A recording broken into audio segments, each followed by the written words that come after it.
tastes like blueberries and cinnamon. If y'all do not watch Heather, who has the channel Reading with a Vengeance, I'll have her link down below. She is super cute, has a great personality. If you like my channel, you'll like her channel. She and I have some genres in common. She reads other genres that I don't, so you might would enjoy watching her channel. Welcome or welcome back if you're new. My name is Leslie, and you are watching The Nerdy Narrative, a channel where I talk about all of the things that I read, which is exactly what I'm going to do here today. On Fridays, I like to chat about the books that I finished reading, what I'm currently reading, what I plan to read next, and just a few things about the channel. Starting with the few things about the channel, if you missed it on Monday, I did have my video go up for my stop in the horror mystery thriller edition of the traveling book box. I will have that video and the playlist for the entire box's journey linked for your viewing pleasure. And then on Wednesday, my dedicated review for one of my SBSFC reads, The Last Gifts of the Universe by Rory August, went up. I had the best time with this book. It just had so many things in it that I enjoy. The first being, there was a cat in space. It wasn't a talking cat. It was just a regular house cat. And if you have ever been a cat owner, you know that just a regular cat can provide hours of entertainment. I'm just thinking,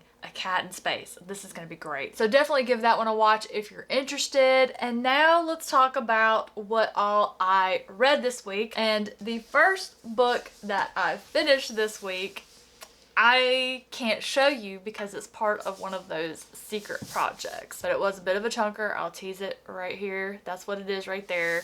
I'm going to do a dedicated review for this one too because it ended up being a hit for me. I didn't think I was going to jive with it. I didn't hate it. I didn't like the writing style at first, but fortunately what I didn't like was just basically how the author introduced their characters. Once we got past all that, I was absolutely in love. I love the characters. I love the world building. I loved the, not religion, more of the prophecy, the quest sort of trope that was in here. It is the first in a series. I am excited to continue the series. I want to continue the series right away, which means it was a hit for me. Usually I'm okay to wait a month or so to continue a series, but I'm gonna get finished filming that secret project today, and then I can tell you what that book was. I think a lot of you are gonna be very excited.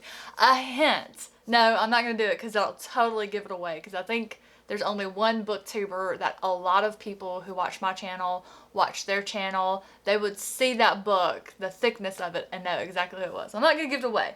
What else have I read? Well, I don't think I finished any other books this week except for that one, but it was big. I'm still plugging along at Lord of Chaos, which is another thick boy. I am almost halfway done. This one's gonna take your soul because you can read for hours and maybe read 2 chapters. That's just how this one rolls.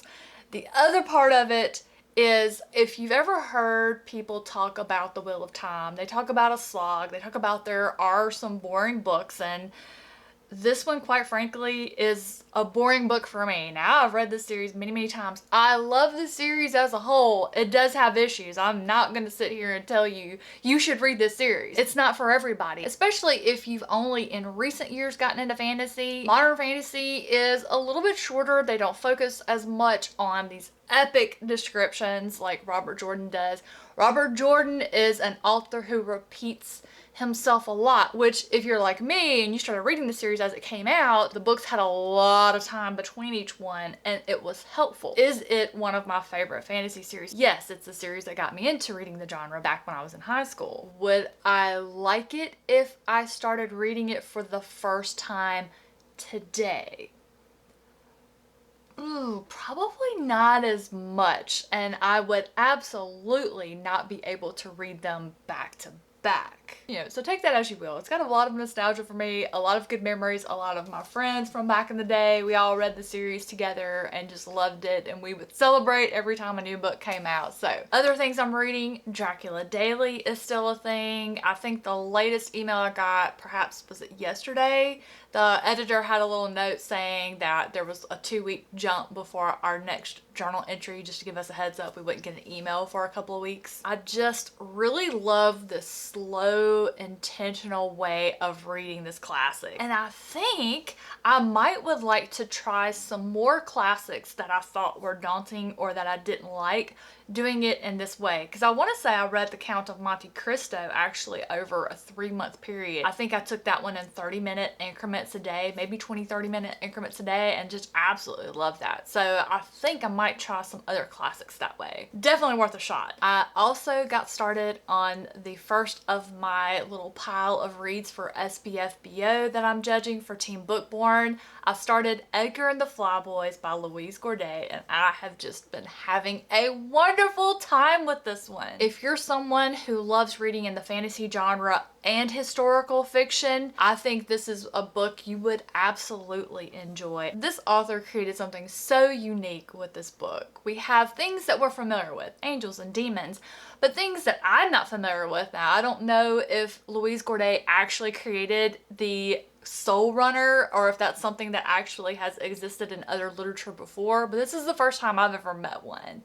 And that is who our main character is, Hamlin Russell. Hamlin's job is to escort a soul upon their passing from this world to either heaven or hell. Hamlin is a man after my own heart. He took it upon himself to make some of his own decisions and got himself in trouble with his bosses, and now finds himself hanging out on Earth, just living out his immortal life. The idea is he's going to learn to be better so that he can receive his final judgment. I was unprepared for how much humor is in this one, and there is something that Hamlin did to another character, an angel, and I just got so tickled. I was cackling so much. My husband was like, "What are you laughing at?" I'm like, "Let me tell you what this guy did to this angel."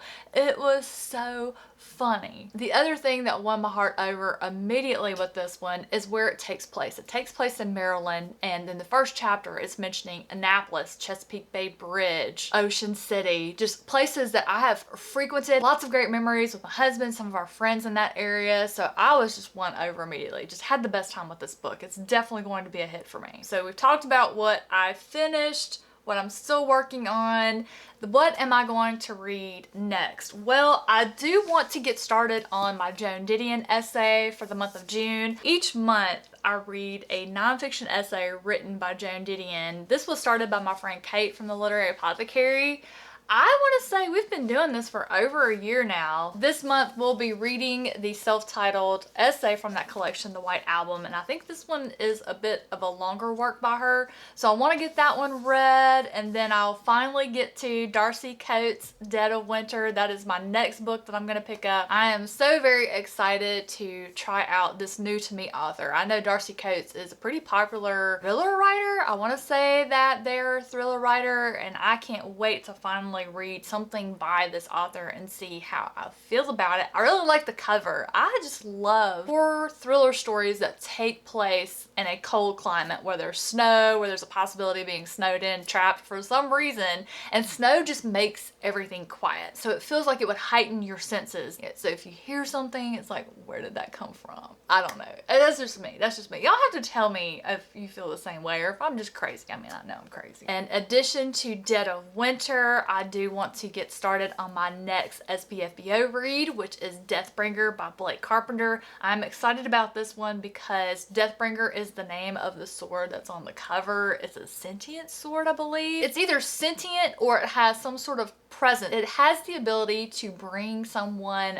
back from the dead temporarily somehow. I don't know. I just read that in the description. I was like, oh my gosh, this is going to be fantastic. And that's going to wrap it up for me today, guys. That's everything I've read, what I'm working on, what I'm planning to get into next. Definitely let me know what y'all are working on down in the comments below. As far as what you can look forward to next week on the channel, I believe my April book haul video is going to go live on Monday, and then on Wednesday I should finally have my May monthly wrap-up done. I filmed it last week, but I wasn't feeling good last week, and I looked at it in editing and I thought, no honey, you look like you came back from the dead to do this, so we're gonna scrap that and do that over. So that should be finishing up for you guys on Wednesday. Have a fantastic rest of your day, a wonderful weekend, and I'll catch you in the next one.